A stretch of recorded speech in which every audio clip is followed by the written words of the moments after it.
এটা সাদা তিল ভেজে গুঁড়ো করে নিয়েছি, এটা দিয়ে গুড় দিয়ে মাখিয়ে নেবো এটা। আর এখানে সুজি রেখেছি, এখানে চালের গুঁড়ো রেখেছি। কড়াইয়ে জল দিচ্ছি, জলটা ফুটিয়ে নেবো, লবণ দিয়ে জলটাকে ফুটিয়ে নেবো।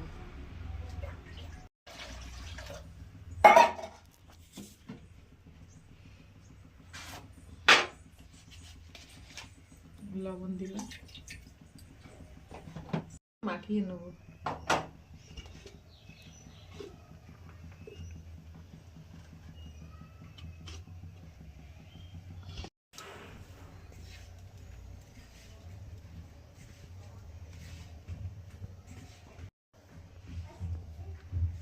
এরকম হাত দিয়ে মাখিয়ে নিলেও হয়, আবার কড়াইয়ে গরম করে দিলেও হয়। আমি হাত দিয়ে মাখিয়ে নিলাম, মাখিয়ে নিলাম। এবার এরকম তুলবো আর পুলির মধ্যে দিয়ে করবো।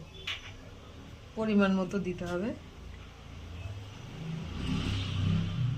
এবার নামিয়ে নেব, লাগবে না।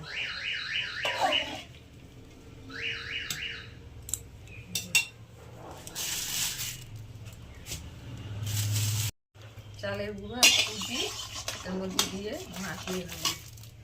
সুজিও দিলাম, আবার চালের গুঁড়ো দেবো। দিচ্ছি, জল লাগলে আরেকটু দেবো, গরম জল তুলে রাখা আছে।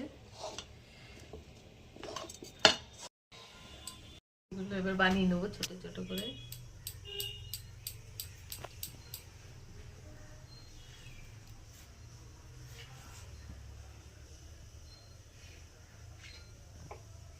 যে পুরটা করে রেখেছিলাম এর মধ্যে দিয়ে দিচ্ছি।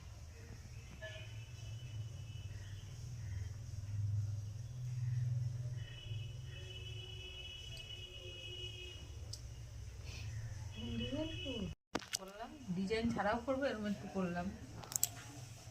বাটির মধ্যে দিয়ে দিয়েছি, এবার ঢাকনা দিয়ে দেবো। টিফিন বাটির মধ্যে দিয়ে দিয়েছি, এবার ঢাকনা দিয়ে দেবো। করতে দিয়েছি, স্ট্যান্ডটা দিলে বেশি ভালো হতো।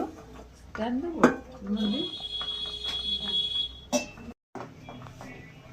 এর উপরে একটা বসিয়ে দেবো টিফিন বাটি দিয়ে, এবার ঢাকনা দিয়ে দেবো। এবার সিদ্ধ হয়ে যাবে। জলটা শুকিয়ে গেছে, পিঠেটাও হয়ে গেছে। খুলে দেবো, নামিয়ে ঠান্ডা করবো, তারপরে খুলে দেবো। ছিল তো, খুলতে পেরেছিলাম না, এবার ঠান্ডা হয়ে গেছে, খুলে দেবো। এই যে হয়ে গেছে। এটা ভাপা পুলি, আর এখানে এই যে দুধ পুলি করতে দিয়েছি। ঢেলে নেবো এবার। এর মধ্যে দিয়ে দিয়েছি।